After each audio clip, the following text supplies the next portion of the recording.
హిందీ తరువాత ఇండియాలో తెలుగు భాషనే ఎక్కువ మంది మాట్లాడతారని మనం ఘనంగా చెప్పుకుంటాం.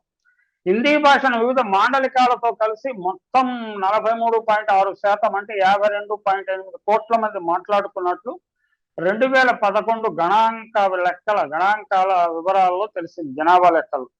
ఆ లెక్కల ప్రకారం బెంగాలీ 9.7 కోట్ల మంది మాట్లాడుతున్నారు, అంటే దేశ ప్రజలు 8%. మరాఠీ 8.3 కోట్లు అంటే 6.9% మంది మాట్లాడుతున్నారు.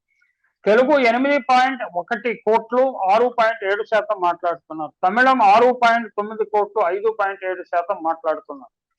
తెలుగు మూలాల ఉన్న ప్రజలు వివిధ రాష్ట్రాల్లో స్థిరపడ్డారు. మొత్తం 15 కోట్ల మంది తెలుగువారు ఉన్నారని మనం గర్వంగా చెప్పుకుంటాం. కానీ ఇరుగు పొరుగు రాష్ట్రాలలో ఉన్నవారు తమ మాతృభాష తెలుగు అని చెప్పుకోవడానికి సిద్ధంగా లేరు. ఒడిశా, కర్ణాటక, తమిళనాడు రాష్ట్రాల్లో అనేక జిల్లాల్లో తెలుగువారు ఎక్కువ సంఖ్యలో ఉన్నారు. అయినా వారు స్థానికుల నుంచి వ్యతిరేకత వ్యక్తమవుతున్న భయంతో తెలుగు భాష తమ మాతృభాష అని చెప్పుకోవటం లేదు. తెలుగు వారికి అస్మిత లేక ఆత్మగౌరవం చాలా తక్కువ. అందువల్లనే ఈ పరిస్థితి ఏర్పడిందని పరిశీలకులు చెబుతున్నారు. ఇప్పుడు పునర్విభజన, లోక్సభ నియోజకవర్గాల పునర్విభజనను వ్యతిరేకిస్తూ, లేకపోతే పునర్విభజనను కేంద్ర ప్రభుత్వం కోరుకున్నట్లుగా కాకుండా దక్షిణాది రాష్ట్రాలు కోరుకున్నట్లుగా చేయాలని డిమాండ్ చేస్తూ మార్చి 22న తమిళనాడు ముఖ్యమంత్రి స్టాలిన్ ఒక సమావేశాన్ని ఏర్పాటు చేశారు. అటువంటి సమావేశాన్ని ఏర్పాటు చేసే సత్తా తెలుగు నాయకులకు లేదు సరికదా, కనీసం ఆంధ్రప్రదేశ్ ముఖ్యమంత్రి కానీ ప్రతిపక్ష నాయకుడు జగన్మోహన్ రెడ్డి కానీ ఆ సమావేశానికి హాజరు కాలేదు అని భావించటమే మనకు ఇబ్బందిగా ఉంది. అంటే కనీసం జగన్మోహన్ రెడ్డి ప్రధాని నరేంద్ర మోడీకి ఒక లేఖ రాశారు. చంద్రబాబు నాయుడు కూడా అటువంటి, అంటే తెలుగుదేశం, తెలుగు ప్రజల ఆత్మగౌరవం కోసం ఏర్పడిన తెలుగుదేశం పార్టీకి ప్రస్తుతం నాయకత్వం వస్తున్న చంద్రబాబు నాయుడు కనీసము నోరెత్తి డిలిమిటేషన్ ప్రక్రియ ఆచితూచి వేయాలని, జాగ్రత్తగా జరపాలని కూడా డిమాండ్ చేయటానికి కూడా వెనుకాడుతున్నాడు. అది ఆయన ఇష్టం. అది ఈ సందర్భంగా కొన్ని తెలుగు గురించి, భాష గురించి, సంస్కృతి గురించి తెలుసుకోవాల్సిన అవసరం ఉంది. మనకు ఆంధ్రప్రదేశ్ ఏర్పడింది, మొదటి భాషా ప్రయుక్త రాష్ట్రం ఆంధ్రప్రదేశ్. అయినా మనకు రాష్ట్రం వచ్చిన తర్వాత భాషను గురించి తెలుగు వారు శ్రద్ధ వహించలేదు. అధికార భాషగా తెలుగు అమలుకు పూర్తిగా నోచుకోలేదు. దేశ భాషలందు తెలుగు లెస్స అని కృష్ణదేవరాయలు చెప్తే అది తెలుగు లెస్ అయినట్లుగా ఉంది. ఆంధ్ర రాష్ట్రంలో తెలుగు చదవకుండా విద్య కొనసాగించవచ్చు, ఇంగ్లీషు మాత్రం తప్పనిసరిగా చదవాలి. తమిళులకు, బెంగాలీలకు మాతృభాషాభిమానం మెండు, వారిలా తెలుగు విద్యావంతులకు లేదు. 40% తెలుగు వారున్న తమిళనాడులో తెలుగులో విద్యను అభ్యసించడానికి అవకాశాలు క్రమంగా తగ్గిపోతున్నాయి. ఆ విషయంపై ఎప్పుడు మనకు అసెంబ్లీలో చర్చ జరగదు, పార్లమెంటులో చర్చ జరగదు. కనీసం తమిళనాడు అసెంబ్లీలోనూ అప్పుడప్పుడైనా చర్చ జరుగుతుంది.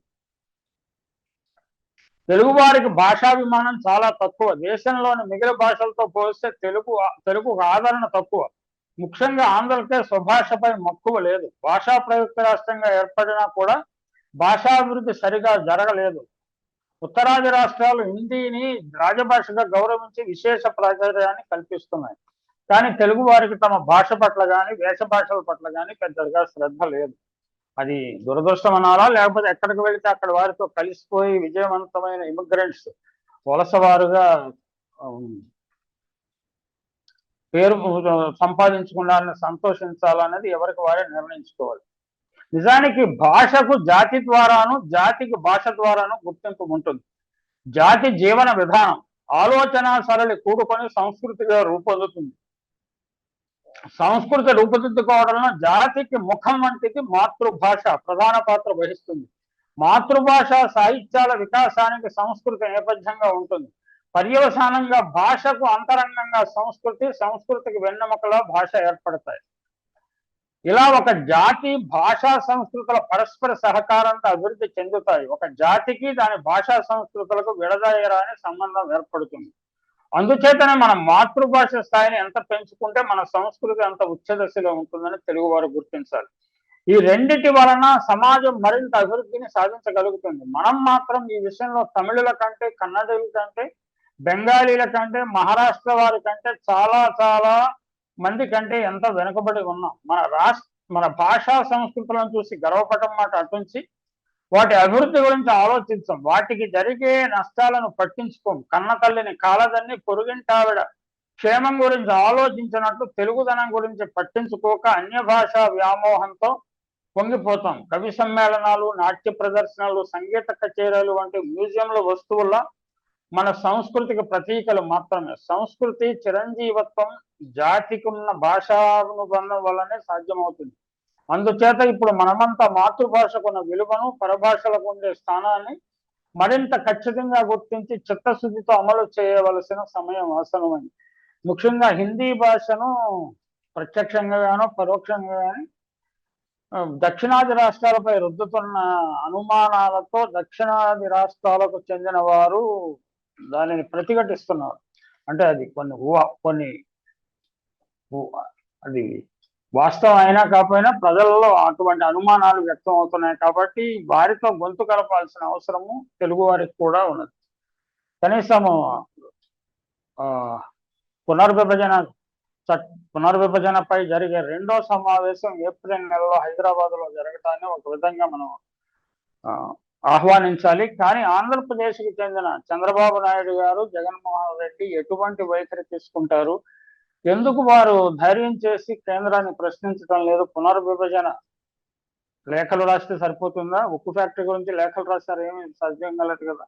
కాబట్టి ఇంకా మరింత అంటే కార్యాచరణలో దిగాల్సిన అవసరము, తరుణం వచ్చిందేమో ఆలోచన.